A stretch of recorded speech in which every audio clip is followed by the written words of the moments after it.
Magandang hapon po mga lods. Mayroon lang po akong itatanong sa inyo mga lods. Nung nakaraang Lunes, hindi ako nakapasok 2 araw. Pinabsent ako ng asawa ko dahil may trangkaso siya. Papasok naman talaga ako yung time na yun, Lunes na yun, tsaka yung Martes. Kaso lang, paggising ko, sabi ng asawa ko, huwag ka nang pumasok kasi may trangkaso ako. Masakit ang buong katawan ko, hindi ko makakuan. May malit pa kaming bata. Hindi ako ngayon pumasok. Chinat naman niya yung pormang ko nung mga alas 6 na hindi mo na makakapasok ang asawa ko dahil may trangkaso na yung asawa ko. Okay. Pagka Martes din, papasok na rin sana ako. Kaso, hindi rin ako pinayagan dahil hindi niya pa daw kaya. Hindi, absent din ako ulit. Pero nag-chat na rin siya sa pormang ko. Nung Miyerkules na, pumasok ako. Yung pala, nagalit pala yung staff doon sa pinapasukan ko. Yung humahawak na sa amin na staff.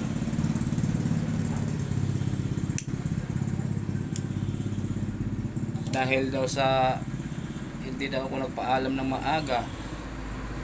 Hindi ko naman alam na may trangkaso asawa ko. Ipapasok naman talaga ako nung Lunes na yun, tsaka nung Martes. Yung asawa ko lang naman nagpigil na huwag nang pumasok kasi may trangkaso daw siya. Ngayon binaban ako ng memo.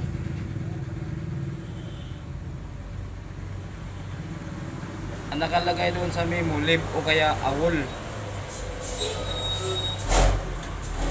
Pag iniulit ko pa daw yun.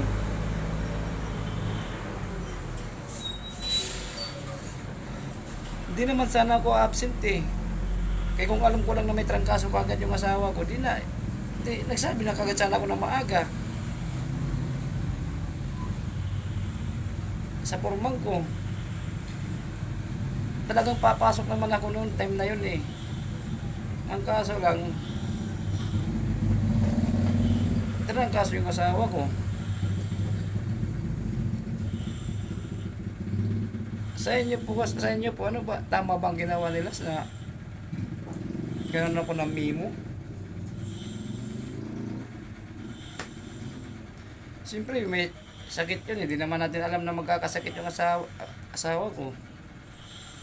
Na gano'n. Biglaan lang ang pagkakuan niya, trangkaso. Naramdaman niya, umaga na.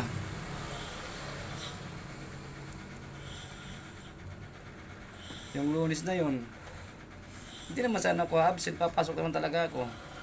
Pagising ko ng mga 7, yung pala, chinat niya na yung pormang ko. Sabi niya, huwag ka na lang pumasok kasi masakit yung mga katawan ko. Tatrangkasuhin daw siya.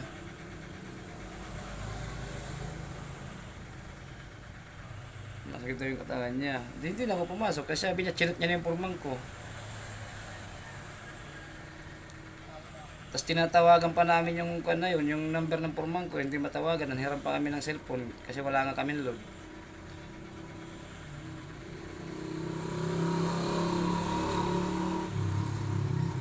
Tama ba yun na sasabihin na magpaalam daw ako ng mga biglaan naman ang pagkuhan ng asawa ko? Ang trangkaso niya, yung pananakit ng katawan niya.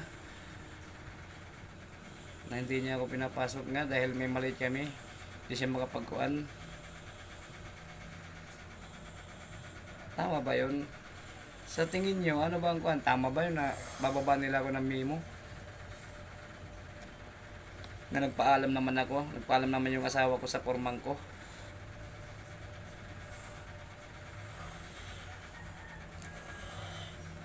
Andito yung papel na binigay nila sa akin. Di ko naman pinirmahan.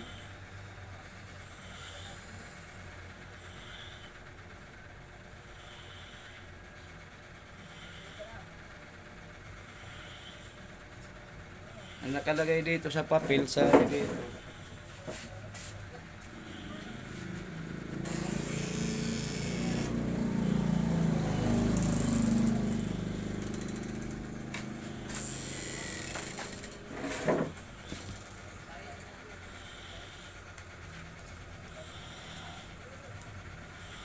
Ang nakalagay dito sa papel, yun oh.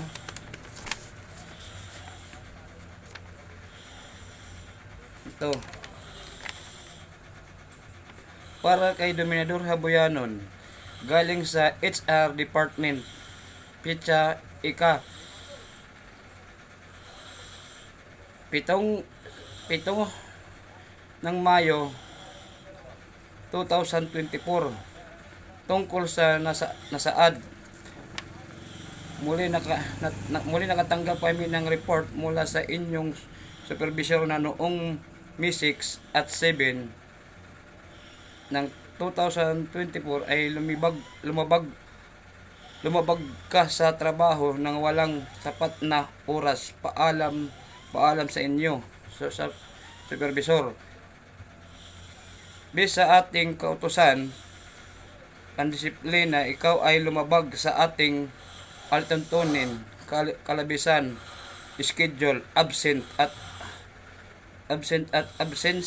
without official leave awol na nakaapekto sa trabaho na makakasira sa pagpangalan ng kumpanya. Tama ba yun? Kung lumabag ako, dapat dun sa trabaho, umalis ako na hindi nagpaalam.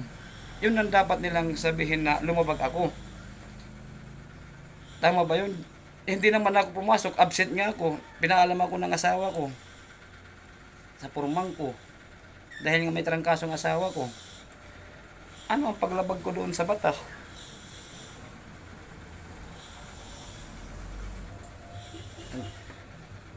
Ikaw ay bibigyan ng writing warning ayon sa nagawa mong paglabag sa ating palisiya. Bis at ating kautusan, pandisiplina ng pag-absent ng walang sapat na oras, paalam o pahintulot ay may kaukulang parusa. Ito ay magsilbing aral sa inyo, ngunit sa pagkakataon na ito o magkasing tulad na pagkakamali ay ulitin o gawin mo, ay papatawan ka namin ng mas malalim na parusahan para sa inyong kaukulang kaalaman at pagsunod. Tama ba yun? Di, kuhan yun eh. Emergency yun eh, di ba? May sakit nga asawa mo.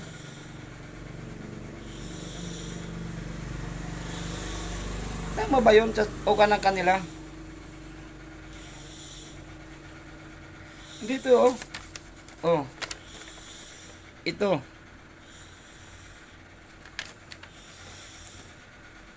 Mali bang ginawa ko? Nagpaalam ka naman, chinat naman yung foreman nyo. Siyempre biglaan ang naramdaman ng asawa ko na masakit ang katawan niya. Hindi naman sana ako absent. Tama ba yun, Papa? Bibigyan nila ako ng memo na mali daw ako. Alam ko ba na magkakasakit yung asawa ko? Alam ko ba na yung araw na yun manghihina yung asawa ko, makakaramdam siya ng trangkaso? Di ba hindi natin alam? Emergency nga yun. At saka hindi naman talaga ako absent ng time na yun eh. Papasok talaga ako noon. Nung nag-chat ang asawa ko, tulog pa ako. Dahil ang pasok ko alas 8. Nung pagising ko ng alas 7, sabi ng asawa ko, huwag ka nang pumasok kasi chinat ko na yung foreman nyo na hindi ka makakapasok kasi nga may nararamdaman ako. Tama ba yun? Huwag ka na ako ng o kaya leave o awol. Dahil lumabag daw ako sa kuan.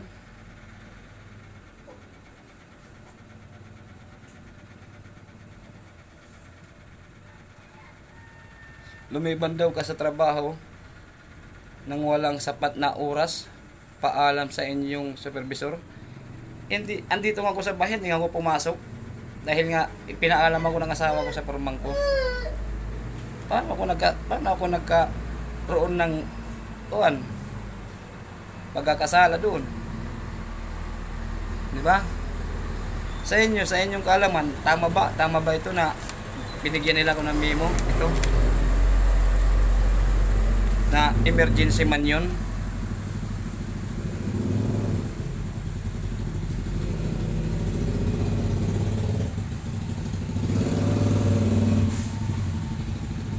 Sasabihin pa, ikaw ay bibigyan ka ng writing warning ayon sa nagawa mong paglabag sa ating palisiya.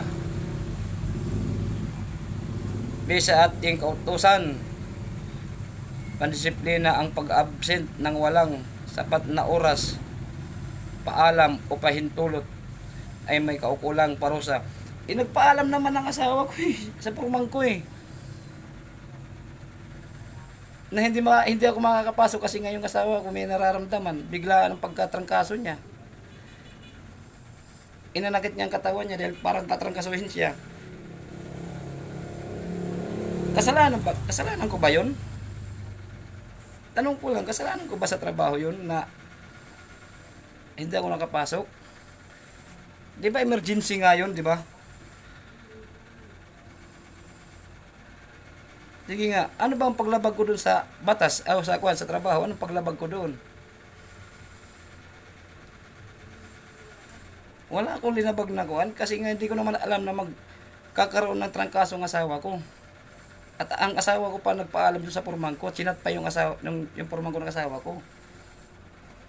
Yung asawa ko nagchat doon sa porman namin na hindi muna ako makakapasok kasi may nararamdaman siya, masakit ang buong katawan niya. Siyempre, kung papasok ako, sino magbabantay sa bata? May nararamdaman yung asawa ko. Kaya pinaalam ako ng asawa ko. Paggising ko ng alas 7, sinabihan ako ng asawa ko na wag ka na muna pumasok kasi masakit ang buong katawan niya. Parang tatrangkasuhin daw siya. Tama ba yun? Bibigyan ako ng memo? Ito.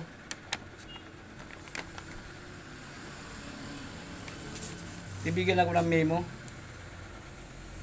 Asa bang hostesya doon? Ano bang paglabag ko sa batas doon?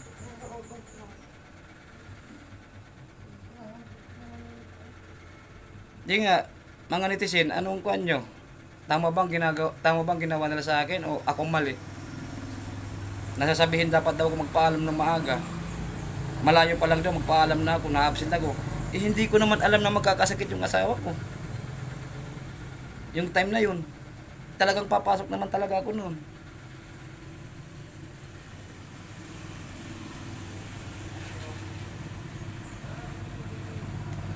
Tama ba? Nalinabag ko ba yun? Di ba sinasabi nga sa labor, pag emergency, excuse na yun?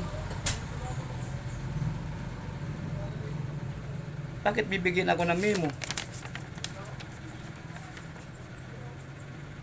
Ayun nga.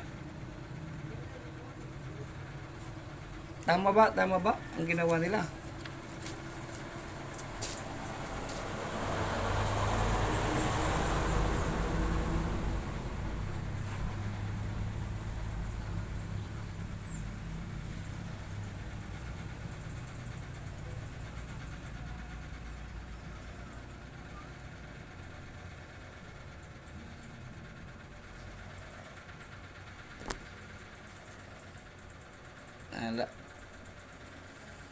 Emergency. May sakit asawa mo, bibigyan ka ng trabaho na hindi ka naman pumasok, umabsent ka nga dahil may sakit ang asawa mo, bibigyan ka ng memo dahil hindi daw ako nagpaalam ng maaga. Ang pasok ko alas 8. Nagchat ang asawa ko alas 6 pa lang. Di ibig sabihin may isang oras pa na para makakuha pa sila makahanap pa sila ng one time. Sige nga.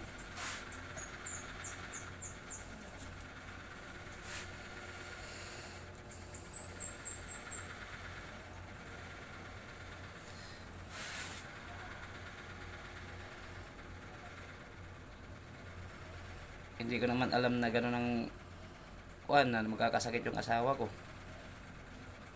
Hindi naman talaga ako absent ng time na yun.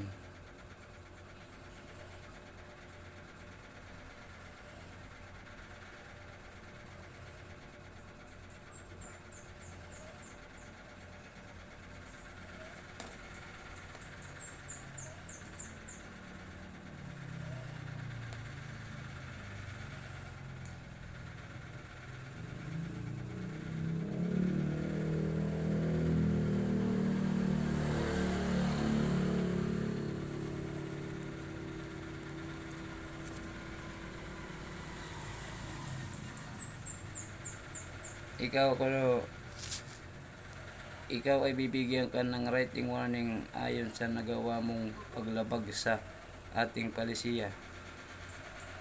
Bis sa ating kautosan, ang disiplina, ang pag-absent na walang sapat na oras o paalam o pahintulot ay may kaukulang parusa. Ito ay magsilbing aral sa inyo, ngunit sa pagkakataon na ito magkasing tulad ng pagkakamali ay ulitin o gawin mo ay papatawan ka namin ng mas malalim na kaparusahan para sa inyong kaukulan, kaalaman at pagsunod.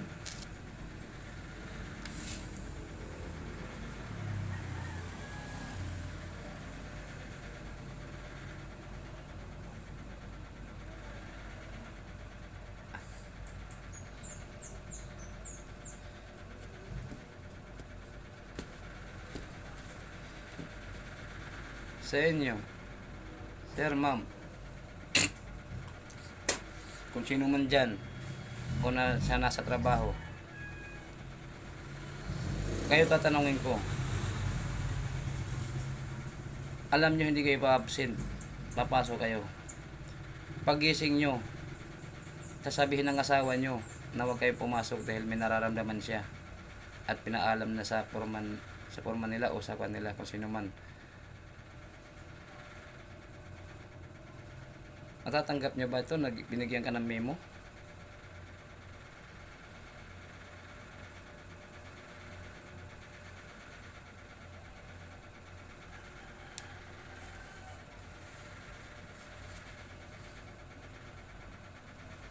Dahil biglaan niyang pagkaramdam niya ng masamang katawan niya.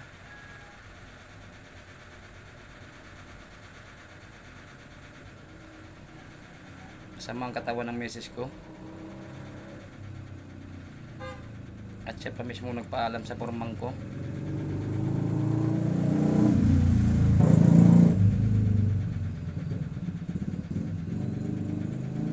Tama ba yun? Bibigyan nila ako ng memo.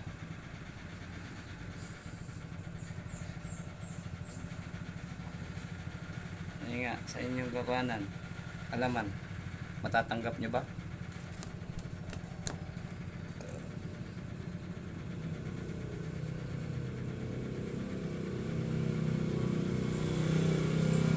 Ito,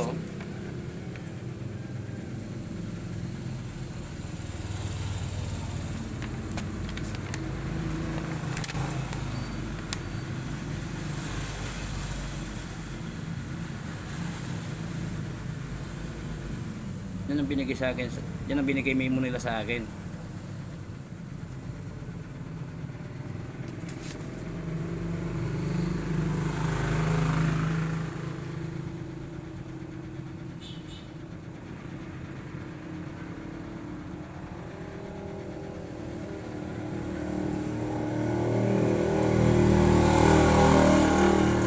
Tama ba yun?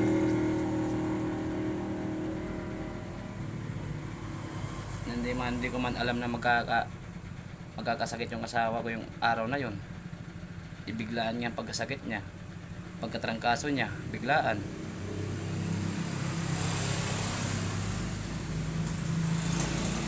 Yung araw na yun, yung Lunes na yun, papasok ako sa trabaho, hindi naman ako absent.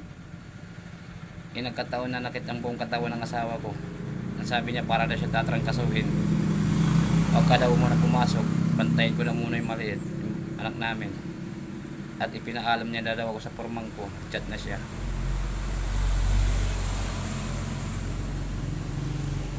Tapos pagdating ng Martes, sabi niya wag ka muna, hindi pa ako magaling, sabi ng asawa ko. Ichinat niya uli yung pormang ko.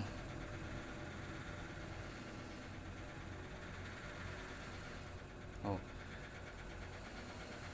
Tama ba yun?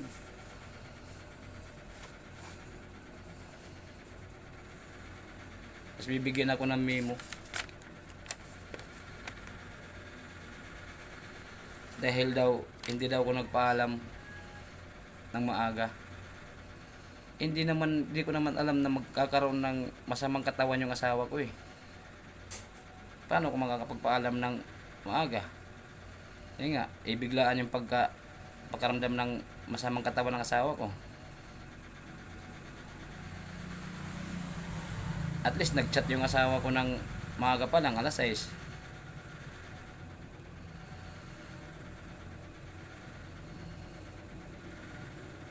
Hindi naman ako manghuhula kung alam ko na may nararamdaman ng asawa ko na yung katawan ng asawa ko hindi maganda yung kuan o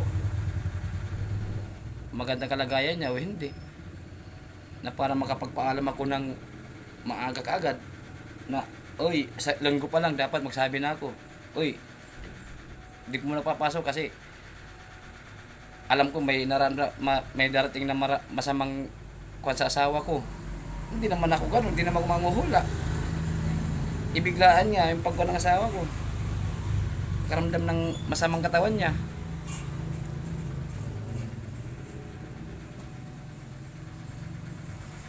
Tapos bababa na ako ng memo nila.